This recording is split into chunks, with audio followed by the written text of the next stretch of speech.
नमस्कार, मेरा नाम है डॉक्टर पूरू धवन और आज इस वीडियो में हम बात करने वाले हैं कि किडनी फेलियर के पेशेंट अपना जीएफआर कैसे बढ़ाएं, किडनी की फंक्शनिंग कैसे बढ़ाएं, किस तरह से वो अपने क्रिएटिनिन को डाउन कर सकते हैं।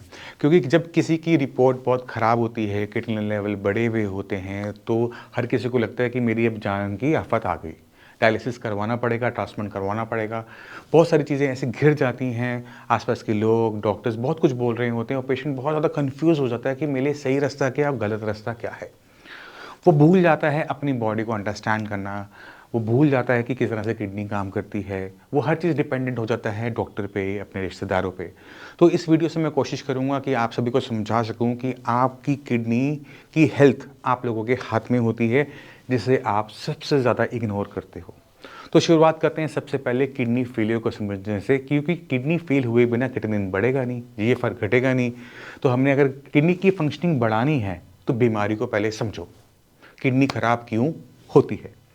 तो किडनी कभी भी अपने आप नहीं खराब होती, कोई ना कोई चीज़ से तंग कर रही होगी, कोई ना चीज़ से परेशान कर रही होगी। तो अगर हम सारे के सारी किडनी फेलियर के पेशेंट निकालें, उनका हिसाब रखें, तो 40% पेशेंट वो मिलते हैं जिनका बीपी हाई था। फिर 40% पेशेंट वो मिलते हैं किडनी फेलियर के जिनको डायबिटीज़ थी, डायबिटीज़ अनकंट्रोल्ड पहले रही होगी, अब ठीक है चाहे, बट डायबिटीज़ की वजह से किडनी खराब हुई।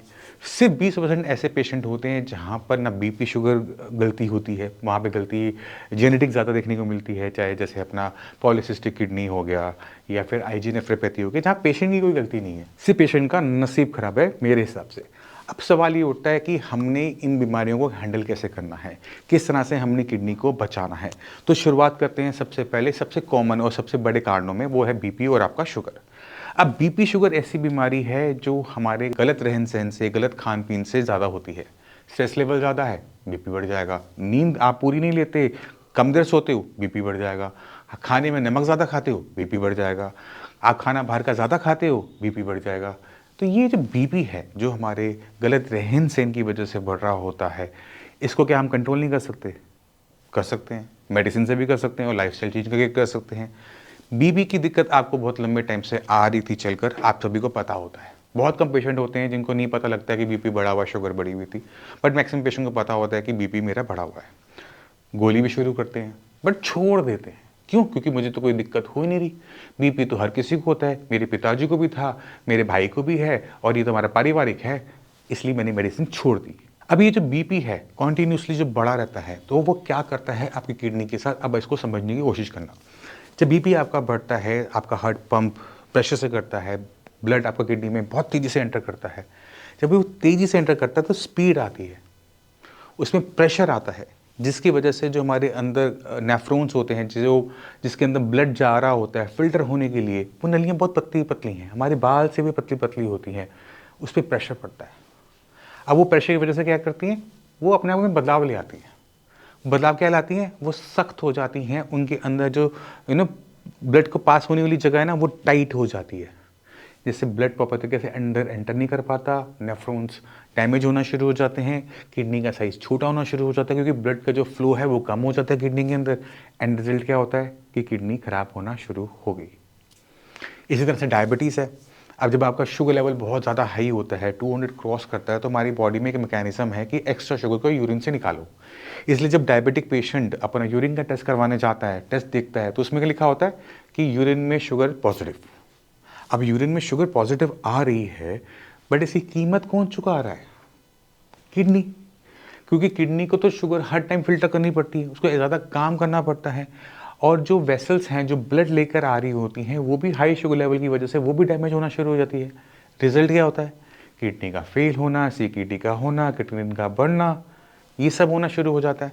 अब क्या हम अपनी लाइफस्टाइल को बदल कर, क्या मेडिसिन को प्रॉपर तरीके से लेकर बीपी शुगर जैसी बीमारी को कंट्रोल नहीं कर सकते थे? मेडिसिन तो अवेलेबल थी, बट नहीं, हमने इग्नोर किया। अब आप सोचो कि आपकी किडनी को बीपी शुगर से रोज नुकसान हो रहा है, हर सेकंड, हर मिनट, हर घंटे नुकसान हो रहा है। बीपी शुगर को कंट्रोल किए बिना कोई डॉक्टर आपकी किडनी को बचा भी पाएगा? ठीक तो बात की बात है। क्रिएटिनिन लेवल आपका 4 है, 5 है, बीपी आपका शूट अप किया हुआ है, आग बंद करके किसी से भी पूछोगे ना, जरा से समझदार इंसान से भी पूछोगे कि आने वाले टाइम में क्या होने वाला है, वो भी कहेगा किडनी पूरी फेल होगी। शुगर आपकी 300 जा रही है, 400 जा रही है, आपकी किडनी खराब है 50%। हर किसी को पता है कि इस शुगर की वजह से किडनी को और डैमेज होगा, क्रिएटिनिन बढ़ेगा, डायलिसिस करवाना पड़ेगा। तो पहला काम आप लोगों ने क्या करना है, याद रखना, अपने बीपी शुगर को किसी भी कीमत पे कंट्रोल में लेकर आओ। चाहे मेडिसिन बढ़ानी पड़े, चाहे इंसुलिन लेना पड़े, चाहे नमक छोड़ना पड़े, मीठा छोड़ना पड़े, खाने को बदलना पड़े, कोई फर्क नहीं पड़ता।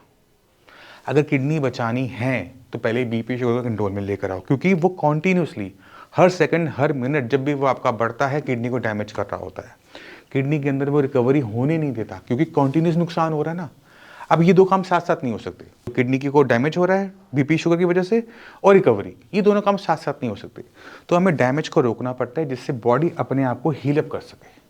आपने बीपी शुगर कंट्रोल किया नहीं, किडनी ठीक होगी नहीं। रिजल्ट क्या होगा कि बढ़ता हुआ क्रिएटिनिन, जब भी टेस्ट करवाओगे बढ़ा हुआ क्रिएटिनिन मिलेगा, जब भी टेस्ट करोगे क्रिएटिनिन आपका और बढ़ जाएगा। क्यों? क्योंकि जो पीछे जो फैक्टर हैं बीपी और शुगर वो अनकंट्रोल बने हुए थे।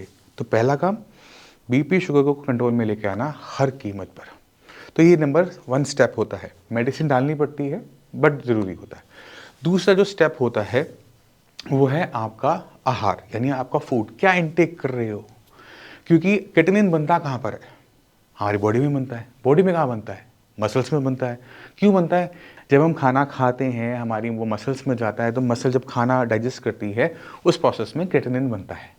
तरीके से इसको किडनी से रास्ते पूरा का पूरा बाहर चला जाना चाहिए। पर जब किडनी खराब हो रही है तो ये क्रिएटिनिन और यूरिया को बाहर नहीं निकाल पा रही, क्योंकि वो बन तो उसी मात्रा में रहा है बट निकल नहीं पा रहा है, तो ब्लड में इकट्ठा होना शुरू हो जाता है। तो हमने करना क्या है कि क्रिएटिनिन और यूरिया की प्रोडक्शन को कंट्रोल कर लो, एक्स्ट्रा मत बनने दो, किडनी पे एक्स्ट्रा लोड मत जाने दो। क्योंकि जितना आप खाना अपना पीना अपना ठीक रखोगे उतना कम क्रिएटिनिन यूरिया आपकी बॉडी में बनेगा, और कम क्रिएटिनिन यूरिया बनने की वजह से एक तो किडनी पे लोड कम जाएगा, दूसरा जो आपकी कॉम्प्लिकेशंस होती हैं जो क्रिएटिनिन की वजह से आती हैं, यूरिया की वजह से आती है, जैसे खुजली हो रही है, वॉमिटिंग है, ये सब भी नहीं होगी। तो अब हमने खाने में देखना है कि किन चीज़ों से क्रिएटिनिन ज़्यादा बनता है, किन चीज़ों से यूरिया ज़्यादा बनता है। तो अगर किडनी फेलियर का पेशेंट प्रोटीन की मात्रा ज़्यादा खाता है, नॉन वेज ज़्यादा खाता है, एग्स खा रहा है, फिश खा रहा है, चिकन खा रहा है, मटन खा रहा है, तो उसे कोई नहीं बचा सकता। क्यों? क्योंकि वो इतना हैवी प्रोटीन है कि उसको डाइजेस्ट करने के लिए बॉडी को बहुत ज़्यादा मेहनत करनी पड़ती है और बहुत ज़्यादा वेस्ट मटेरियल बनता है। रिजल्ट क्या होता है? क्रिएटिनिन लेवल, यूरिया लेवल बहुत तेज़ी से शूट अप करने शुरू करते हैं। पेशेंट को जो डायलिसिस 2 साल बाद होना था, 3 साल बाद होना था, वो 2 हफ्तों में होना शुरू हो जाता है। क्यों? क्योंकि बॉडी में इतना वेस्ट मटेरियल जनरेट हो रहा है। तो हमने क्या करना है? ऐसा खाना खाना है जिसमें वेस्ट मटेरियल ना बने। अब ऐसा कौन सा खाना है जिसमें बड़े वेस्ट मटेरियल ना बनेगा? तो वो होता है वेजिटेरियन खाना। यानी अगर हम अपनी वेजिटेबल्स खाते हैं, चपाती खाते हैं, राइस खाते हैं, दालें थोड़ी बहुत खा लेते हैं, तो उसमें इतना वेस्ट जनरेट नहीं होता कंपैरेटिव टू अदर चीज़ें, नॉन वेज खासकर। तो रिजल्ट क्या होता है कि बॉडी में क्रिएटिनिन शूट अप नहीं करेगा, कंट्रोल में बना रहेगा। अब चलते हैं हम यूरिया के ऊपर। अब यूरिया जो होता है हमारा लीवर बनाता है। जब हम खाना खाते हैं तो उसमें खाना जब डाइजेस्ट होगा तो यूरिया बनेगा ही बनेगा। बट कितना काम आप लीवर से ले रहे हो किसी चीज़ को डाइजेस्ट करने पे, उस पर डिपेंड करता है कि कितनी ज़्यादा मात्रा में यूरिया बनेगा। फॉर एग्जाम्पल, एक पेशेंट ने खाया चिकन या फिर खाया एक भटूरा, और दूसरे पेशेंट ने खाया सब्जी खा ली, मूली, गाजर, मटर की। अब खुद सोचो कि किसकी बॉडी में यूरिया ज़्यादा बनेगा? भटूरे वाले में, चिकन वाले में। क्यों? क्योंकि उसको डाइजेस्ट करने के लिए लीवर को ज़्यादा काम करना पड़ता है, इसलिए उसकी बॉडी में यूरिया ज़्यादा बनेगा। गाजर मटर की सब्जी को डाइजेस्ट करने में ताकत कम लगनी है तो वहाँ पे कम बनेगा।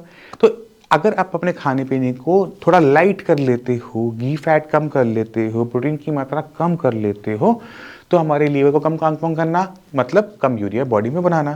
तो ये बहुत छोटी छोटी सिंपल ट्रिक्स होती हैं जिनको यूज़ करके कोई भी किडनी फेलियर का पेशेंट अपनी बॉडी में क्रिएटिनिन और यूरिया की प्रोडक्शन को कंट्रोल कर सकता है। इससे थोड़ा बहुत लाभ आपकी किडनी की फंक्शनिंग को भी मिलता है, बट यहाँ पर किडनी ठीक नहीं हो रही होती। खाना पीना बंद करने से किडनी ठीक नहीं हो रही, खाना बदलने से किडनी ठीक नहीं हो रही, बट बॉडी में ऐसे माहौल बन रहा है जहाँ पे किडनी को कम काम करना पड़ रहा है, उसकी रिकवरी के चांसेस बढ़ जाते हैं। तो ये छोटी सी चीज़ है जिसको आपने अपनी बॉडी में, अपनी लाइफस्टाइल में चेंज करना है, जिससे हमें किडनी को थोड़ा सा आराम मिले और किडनी की थोड़ी सी फंक्शनिंग में सुधार हो। इसके बाद हमारे पास एक ही तरीका रह जाता है क्रिएटिनिन और यूरिया को डाउन करने का, वो है किडनी की फंक्शनिंग को बढ़ाना। किडनी की फंक्शनिंग मतलब किडनी की काम करने की क्षमता को बढ़ा देना, तभी जाके क्रेटिनिन और यूरिया बॉडी से फ्लश आउट होगा, रिपोर्ट में क्रेटिनिन यूरिया डाउन होगा और हमें रिजल्ट्स मिलेंगे। और किडनी की फंक्शनिंग बढ़ाने के लिए हमें थोड़ी सी मेडिसिन का यूज़ करना पड़ता है। किडनी को सपोर्टिव जो मेडिसिन हैं जो आयुर्वेद में अवेलेबल हैं वो दे सकते हैं, क्योंकि एलोपैथी में अगर हम देखें, अगर आप अपना प्रिस्क्रिप्शन निकाल के देखो तो कोई भी आपको ऐसी मेडिसिन नहीं मिलती जो किडनी पे काम करती हो। विटामिन डी मिलेगा, कैल्शियम मिल जाएगा, बीपी की मेडिसिन मिल जाएगी, डायबिटीज़ की मेडिसिन मिल जाएगी, यूरिक एसिड की मिल जाएगी, बट किडनी की फंक्शनिंग को बढ़ाने के लिए नहीं मिलती। इसी वजह से जब आप मेडिसिन सही तरीके से नहीं लेते, सही टाइप की नहीं लेते, तो आपके जो रिजल्ट्स हैं वो डे बाय डे डेटोरेट होते रहते हैं। तो आपको अपनी बॉडी को समझना है, बॉडी की रिक्वायरमेंट को समझना है और उस हिसाब से आपने मेडिसिन को प्लेस करना है। तो मैं उम्मीद करता हूँ इस वीडियो से आप समझ गए होंगे कि किडनी की फंक्शनिंग बढ़ाने के लिए हमें 360 अप्रोच लेनी पड़ती है। हमें अपने आप को भी बदलना पड़ता है, माइंडसेट भी बदलना पड़ता है, नींद भी ठीक करनी है, खाना भी ठीक करना है, मेडिसिन भी ठीक करनी है। जब आप किसी बीमारी को ठीक करने के लिए 360 अप्रोच लेते हो तो आपको जो लेवल्स हैं वो डाउन होते हुए नजर आते हैं कुछ इस तरह से। और आज हमारे साथ है मोइनुद्दीन जी। मोइनुद्दीन जी का जो इलाज है हमारे साथ शुरू हुआ था अप्रैल 2025 में और आज है सितंबर 2025। पिछले 4-5 महीने में इनके शरीर में क्या बदलाव हुआ वो हम जानते हैं। तो मोइनुद्दीन जी, जब दिक्कत शुरू हुई थी कब पता लगा था कि किडनी खराब हो रही है? ये सर हो गया करीब 3 या 4 साल हुआ हमको। हाँ। बीपी हमारा हाई हुआ, हमको पता नहीं था कुछ भी, मैं एकदम सही था। हाँ। तो जब मैं वहाँ से बाहर निकला तो मेरा पैर ऐसा इधर उधर होने लगा, तो मैं सीधा डॉक्टर के पास गया तो हमारा बीपी चेक किए तो बहुत हाई था। तो हमको बोले तुम्हारा बीपी इतना हाई कैसे हो गया? सर हमको कुछ मालूम ही नहीं है कैसे हुआ। तो हमारा रिपोर्ट निकलवाए तो उसमें हमको पता चला कि ऐसा ऐसा फॉल्ट हो रहा है किडनी में। फिर मैं वहाँ दवा खाया, तो वहाँ से मैं भाग के चला आया गाँव। गाँव से फिर मैं आपके यहाँ होम्योपैथिक का तो कुछ दिन दवा लिया। जब पता लगा किडनी का हाँ तब तो 1:45 था। मेरे पास तो बहुत बाद में आए हो। हाँ तो वही मैं बता रहा हूँ ना, 1:45 था तो मैं होम्योपैथिक का दवा खाया। उसके बाद 2 से 2.5 हो गया सर। फिर मैं 1 महीना ज़्यादा फ्रूट खा लिया, ये गलती मेरा था सर। वो मैं ज़्यादा खाया, उसके बाद मैं बोला लो बॉडी चेक कराऊं, देखूं मतलब क्या दिक्कत हो रहा है, कुछ कम है या सही है क्या है। जब वो मैं जांच कराया तो बहुत हाई। उसके पहले मैं आपका रिपोर्ट उस पर वीडियो देखा था यूट्यूब पे, तो मैं फ़ोन करने वाला था। तो मैं सोचा हमको फ़ायदा मिल रहा है तो चलो बाद में बात करते हैं। तो यही सोच के मैं रोक के रखा था। जब हमारा 7 पॉइंट से ऊपर चला गया तो मेरे दिमाग में वही बात आया कि मैं वीडियो देखा था, सर से बात करूं। तो 7 पे तो डॉक्टर ने बोल दिया होगा डायलिसिस के लिए? डायलिसिस के लिए नहीं, मैं किसी से संपर्क नहीं किया। अच्छा। आपसे यहाँ फ़ोन किया। हाँ। तो उसके बाद जो है मैं बात किया जब, तो बोले ठीक है ये रिपोर्ट निकलवा के भेजो। तो मैं रिपोर्ट भेजा यहाँ से। वहाँ से जब रिपोर्ट में भेजा तो आपका इलाज चालू हो गया दवा। अच्छा। तो हमारा नॉर्मल होने लगा। ठीक है। अब ज़रूरी है ये जानना कि इनका क्रेटिनिन लेवल 2.5 से 7 कैसे पहुंचा था। इन्होंने एक छोटी गलती खुद ही कह रहे हैं, बता रहे हैं कि इन्होंने खूब सारे फल खाए थे 1 महीने में। जब हम फ्रूट्स खाते हैं, बाकी सारा खाना बंद कर देते हैं, तो हमारा जो शरीर है वो कमज़ोर होना शुरू हो जाता है, ताकत वीकनेस आनी शुरू हो जाती है। और फलों के अंदर एक चीज़ होती है जिसको हम एस्कॉर्बिक एसिड, सिट्रिक एसिड कहते हैं, क्योंकि कुछ फल खट्टे हैं, कुछ फल मीठे हैं। तो जिसके अंदर भी सिट्रिक एसिड है, एस्कॉर्बिक एसिड है, जब ये हमारे शरीर में जाएगा, हमारे शरीर में एक कंडीशन को तैयार करने में मदद करता है जिसको हम कहते हैं मेटाबॉलिक एसिडोसिस, जो अभी भी आपकी रिपोर्टों में आ रही है। इसमें क्या होता है, किडनी बहुत स्पीड से ख़राब होता है। इसी वजह से 2.5 का क्रेटिनिन लेवल सीधे 7.5 पे पहुँच गया था। और जैसे ही फिर हमने इसको मेटाबॉलिक एसिडोसिस से कंट्रोल किया है, आपके लेवल डाउन हो गए हैं। बस आप अभी भी एक गलती कर रहे हो, वो है चाय पीने वाली। ठीक है, नहीं पिएंगे सर, है ना। फल खाने हैं, बट फल वही खाने होते हैं जो कच्चे में फीके या कसेले होते हैं, पकने पे मीठे होते हैं। जैसे पपीता कच्चा खाया कसेला सा होता है, शरीफा कसेला सा होता है कच्चे में, पकने पे मीठा हो जाता है। मगर कुछ फल ऐसे होते हैं जैसे कच्चे पे खट्टे होते हैं, पकने पे मीठे होते हैं। अंगूर है, आम है, ये नहीं खा सकते जी। मौसमी है, संतरा है, ये सारे फल नहीं खा सकते। अगर हम ये वाले फल खाएंगे तो हमारी किडनी स्पीड से ख़राब हो जाती है। आपने बस वही गलती करी थी, फलों वाली। नहीं सर, मैं उस वक्त काजू हुआ, बादाम हुआ, अखरोट हुआ, पिस्ता हुआ, ये सब मैं बहुत ज़्यादा खाया। और रमज़ान का महीना चल रहा था। अगर मैं झूठ आपसे बोलूँगा तो वो गलत होगा। मेरा वो जो सही है मैं रियल बता रहा हूँ।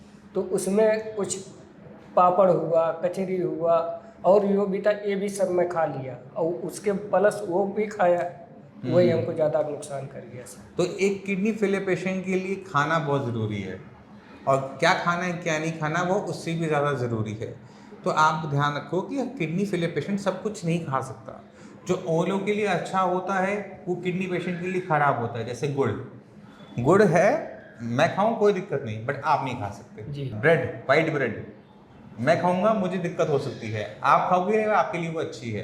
तो मैदा जहाँ औरों के लिए ख़राब है आपके लिए अच्छा हो जाता है, गुड़ औरों के लिए अच्छा होता है आपके लिए ख़राब हो जाता है। तो चीज़ें बदल जाती हैं। तो अपनी मर्जी से कुछ ना करें, खाने पीने के बारे में समझें कि क्या शरीर में डाल रहे हैं और उसका शरीर पे क्या असर होगा, तब जाकर आप अपने क्रिएटिनिन को कंट्रोल कर पाओगे, जैसे मोइनुद्दीन जी कर पाए। आज लेवल इनका 4 के आसपास है। 4-5 महीने में अब इनको डायलिसिस की ज़रूरत नहीं है। पहले क्या दिक्कत हो रही थी शरीर में, दिक्कत हो रही थी उस टाइम? नहीं सर, पहले जो है ऐसा कुछ नहीं, वही हमारा बीपी अगर हमको नहीं हुआ होता तो हमको पता ही नहीं चल रहा था कि बीमारी है। बीपी तो अब ठीक आता है आपका, अब तो बढ़िया ठीक आ रहा है, थोड़ा सा ज़्यादा है बट हाँ पहले से तो बहुत कंट्रोल में है वो। जी ठीक है, जो बचा कुचा है वो मैंने कर दिया आपका कंट्रोल में। ठीक है, जी। तो मैं उम्मीद करता हूँ मोइनुद्दीन जी की हेल्प से आपने बहुत कुछ सीखा होगा कि किडनी फेलियर पेशेंट में खाना कितना इंपॉर्टेंट है। फिर भी माइंड में कोई भी डाउट रह जाए, कुछ पूछना चाहो तो मोइनुद्दीन जी से पूछिएगा। ठीक है, इसी हद चलने की आगे चाहिए थे। मिलते हैं अगली वीडियो में, तब तक के लिए नमस्कार।